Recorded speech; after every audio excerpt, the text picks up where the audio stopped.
condemned to me the fairest abbey of all Wales. That's how one of the most respected and well-travelled antiquarians of Tudor times, John Leland, described Neath Abbey in the 1530s.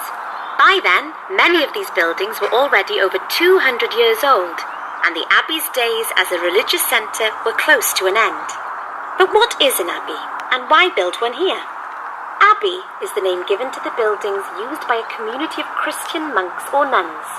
In medieval times, abbeys flourished thanks to generous support from princes, kings, and noblemen.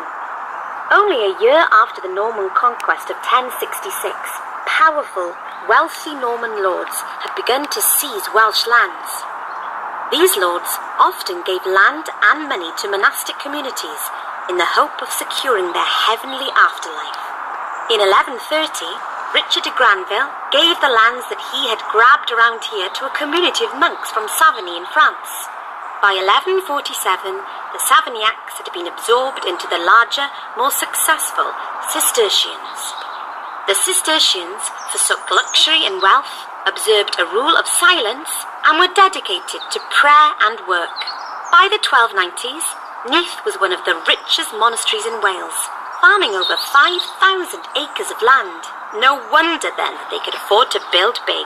And build big they did, replacing the earlier, modest abbey church with an architectural wonder, helping to create the fairest abbey in all of Wales.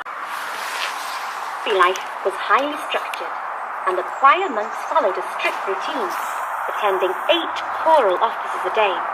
Their schedule varied from season to season, beginning around 2 o'clock in the morning in summer and 3 o'clock during the winter, what we would now consider the middle of the night. The monks would use the night stairs, located to your left, to come into the church for these nighttime services.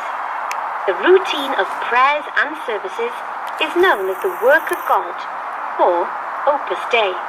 The final service finished between 6 and 8 o'clock at night, depending on the season, after which the monks went to bed.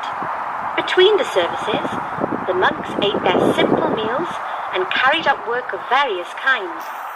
This may have included copying manuscripts, which we all associate with monastic life.